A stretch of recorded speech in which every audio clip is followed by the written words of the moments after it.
Thank you for joining me. I'm Don Day, and we run a company, and the company does two things. It buys houses and it sells houses. And by that action, it hopes to make a profit. And in this case, it has been, so we might as well use the things that are working. So first and foremost, after watching several of my videos by now, you've probably came across a certain theme. One is, I'm not so much anti-bank as I am banks. No. So the name of this particular video is No Banks. And what I mean by no banks isn't so much as in no borrowing, because that would be against, the core of how we build our business. What I'm against is going to a financial institution to secure a loan. And come on, we all know, man. If you've ever gone to a bank and you sat down in front of the, some assistant or VPs, even the top guy you may know, and you have to fill out a credit application, lengthy, a formal one. You have to provide tax returns and paycheck stubs and reference letters, and you have to fill out what they call a 1003, which is the legal form, which is multiple pages, hard to read, where you list all your assets and liabilities and your profit and your loss.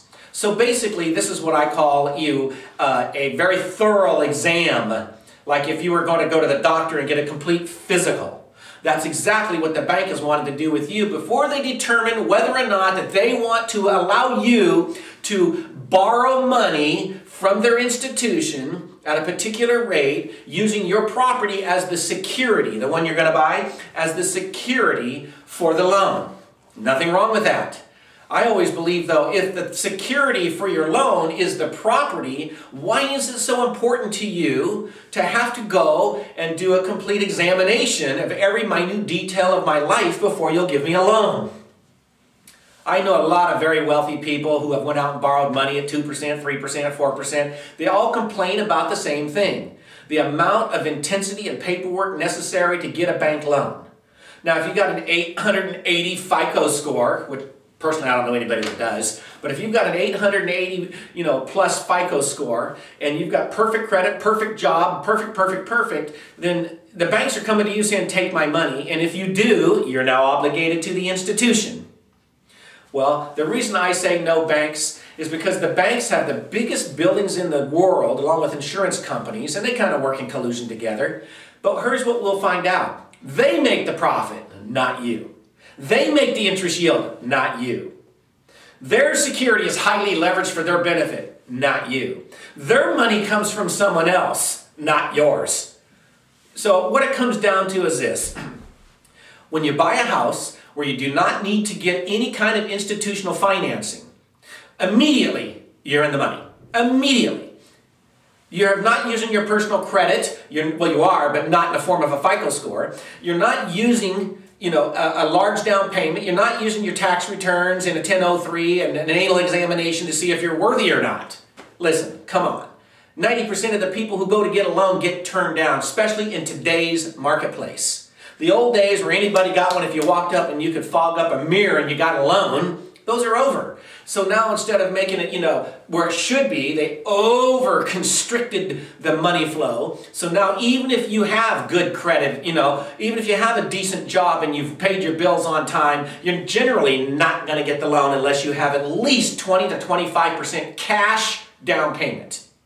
Now in the market that I work in, where most of the houses are $150,000 and above, you'll find out, that's my majority market, you'll find out that 20 to 25% down is a significant amount of money. $30,000 to $50,000 plus is a lot of cash to buy one of those houses. And I got to tell you, if you're buying a $150,000 to $200,000 house, you're typically you don't have $30,000 or $50,000 laying around anyway. So it really creates a problem. So what we have found out is that we become our own bank. Our own bank. And the reason we became our own bank is, I'll tell you. I went to the bank back in 1980 to get a loan, and the bank said, you're too young, you don't have a good enough job, and you don't have enough income, and you have no established credit, even though it's a good property, but no, we're not going to loan you. So they turned me down. So I never got a loan to buy a house from a bank. So I went, well, what's the problem? And then they came back and said, hey, listen, you are a commissioned salesperson. We can't loan you. I said, what? Now, if you're a salaried government employee, we'll give you a loan. If you're a commission salesperson, you're the worst person we can go to. And I even asked them, well, who's the second worst? And they said, oh, a real estate investor. I said, what? And they said, if you're a real estate investor and you buy homes and fix them for a living, and you have a few rentals out there, you're the worst guy in the world that we want to give a loan to. You're just not the guy. And we're like, wow, this is incredible. So we had to find another way to do it. And here's what I did.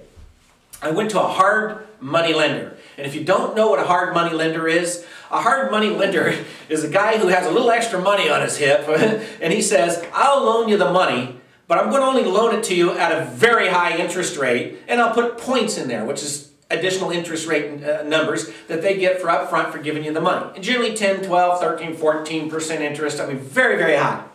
And I went, well, I'll do that. Well, sure, if you're willing to give me the money, I don't have to go to the bank. Yes, I'll give you the money. You bring me a house that I can put the loan on, 70-75% loan to value, and we'll put the loan on the property as a hard money lender, and then it'll be short term, 1 year or less, and very expensive, secured by the house in a first position loan, lien on the property, and then when you sell the property or refinance it, I get my money back. That's what the lender, the hard money lender, would say. And I went, hey, that sounds like a pretty good idea. I think I'll do that. So I went and borrowed money from a hard money lender. Wow. I did 3, 4, 5, 6, 7, 8 of these houses in a row and going, well, this is great. The guy's giving me the money. It's not a problem. I'm buying the houses and I'm fixing them and I'm renting them. And they're cash flowing and I can, pay the guy without a problem. Wonderful. Well, then in the late 1980s, the market crashed. Those of you remember where the interest rates went up, blah, blah, blah. Market crashed. Again, not like it did recently, but it crashed. And those loans all came due, 1-year loans. They came due. And the lender called me up, which is a private guy, and he says, hey, Don, we're having a hard time here. I mean, all these properties that you have, the loans are now coming due. And I said, yeah, I know. I got to sell these houses to pay you. But the market's so bad, I can't get them sold. So what am I supposed to do? And the guy goes, well, that's your problem. You're going to have to sell them at a loss, and you're going to have to pay me because my money has to be paid back, which is true. That's the commitment we made. However, I used the houses as the collateral to borrow the money. So the houses become the asset that lender is looking to have to offset if I don't pay him. If I don't pay him. So I said, listen, I'm going to pay you. It's a tough one. I'm not going to make a profit. The market's terrible. It's collapsed. Lenders aren't loaning. The buyers are paying less for the houses. So it's a real problem for me. So here's what I'm willing to do. I'm willing to sell the house one at a time, take all the net proceeds, minus a very, very small amount that I need to keep for myself, and I will pay the lender everything due him, including some of my profit, if any, for the next house that he was a lender on. Well, the lender said, that's great. I appreciate you looking out for me. And that's what I did. So the lender lost no money. I lost a lot of money. I made no profit in a down market, borrowing expensive money, short term, secured on the properties. Not a problem. And then this lender, another lender, I shouldn't say the same one, but this one referred me to one. He comes to me and says, hey, Don, I'll continue to loan you money, but I'm really going to need you to put up more collateral. And I'm like, all right, that's just houses. I have no personal guarantees. I'm not using my personal credit, so it's no big deal. But I am collecting income from the rental houses that I have, $150, $200 per month per house. Doesn't sound like a lot, but if you got 40, 50, 60 houses, that could really add up in a hurry. Here's what happened.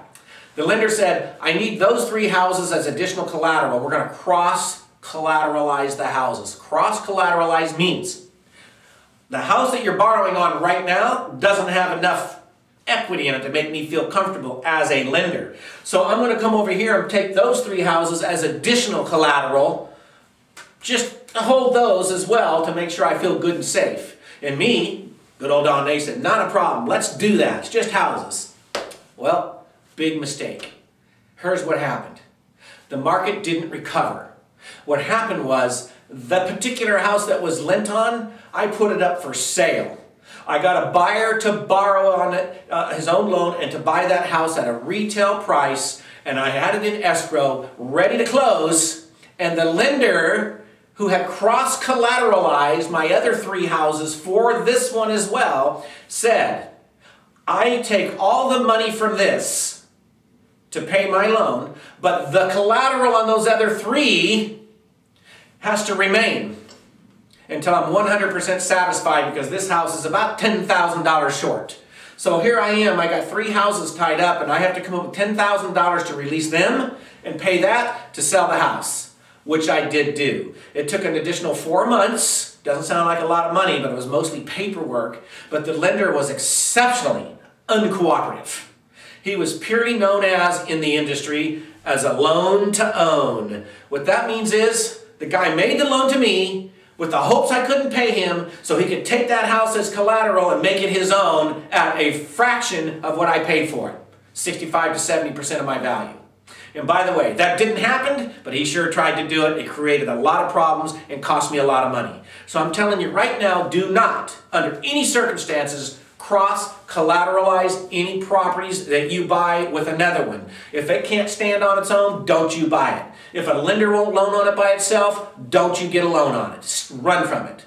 Okay? So stay away from those kind of properties. So when I say no banks, banks aren't people. Banks are institutions. Banks report to stockholders. Banks have only one thing in mind: make a profit. And you're in the way of making that profit, they're going to cut you hard and cold. And if you look around in the last 5-6 years, you can obviously see how banks work.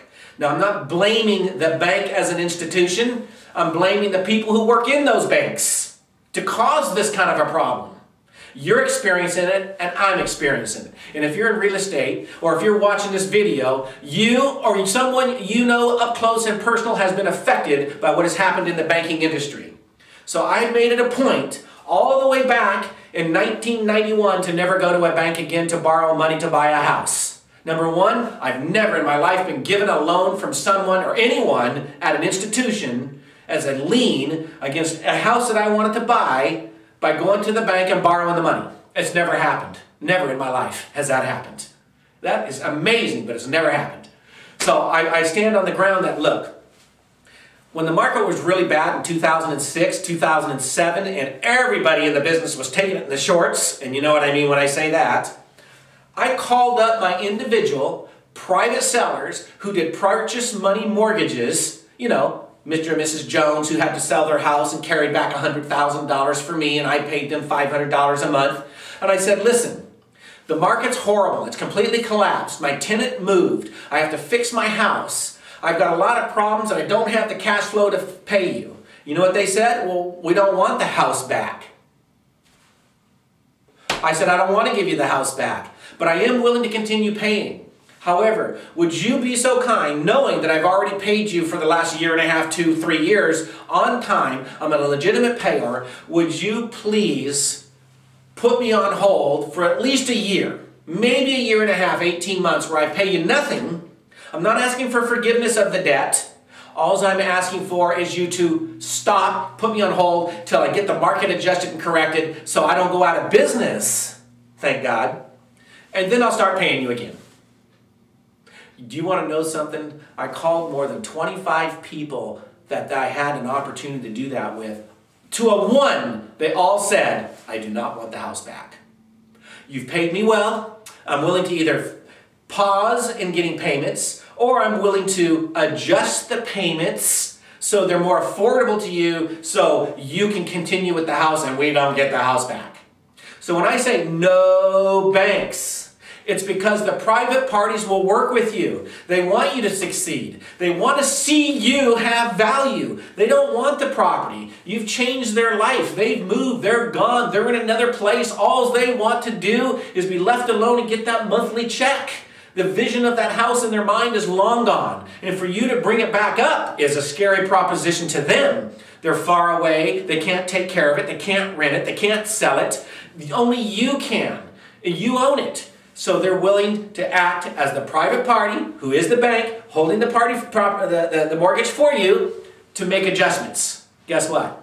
Try doing that with an institution. I did it with a phone call. We were done. We wrote it on a piece of paper. That's it. I had multiple people who said, I'll wait a year. I had one guy said, I'll go 3 years, then you pick it up. I had several people say, well, I need the money too because I'm using it to live on, but I understand your position and I don't want the house. How about I adjust those payments down to $200, $100, $150, $250, different amounts that were less. That meant I had more cash flow, so I would have an ability to keep the property as well until the market recovered. So it's been a great thing to do. You can't do that with an institution. Their institution, you just cannot call them up and say, hey, here's what I need to do and here's the problem. They do not care. They'll foreclose on you just like that. I'm going to tell you a story. I bought a property. I didn't buy it, but I was with the person. I apologize. I was with the person who bought it and I helped them do it. They bought it. They got the property. They made payments on it. They bought it subject to the existing debt. No big deal. What that means is the loan was in place and they bought it even with the loan there. Because that loan wasn't in their name, even though several years had gone by, as many as 5, where they've owned the house, made all the payments, they're down to like $40,000 to be paid off on this $150,000 house. And then what happened is the tenant moved out and destroyed the house on them. They got mad and destroyed it. The tenant got into a divorce and the kids went that way and husband and wife split up. Their business went down the toilet because of the economy. Finances do a lot to people and cause heartache and cause a lot of divorces. And what happened was they tore the house up. We're talking $5,000, $7,000, $8,000 worth of work had to be done. So, not counting carpet and paint, I'm talking in addition to that, where they broke holes in the wall, broke windows, fractured the toilets, the stove was stolen. Things happen. However, I'm not trying to scare you. I didn't know this, and the person who owned the house didn't know this. The tenant stayed in the house without paying rent until an eviction started. And guess what? During this whole time, the payment wasn't getting made to the underlying mortgage holder because there was no money from the buyer. So she gets a notice saying you're going to go into default if you don't work something out. So she calls them up and says, no problem, I own the house, I bought it subject to this loan, and I've been making the payments on it for 5 years. Bing, bing, bing, bing, bing, bing, bing.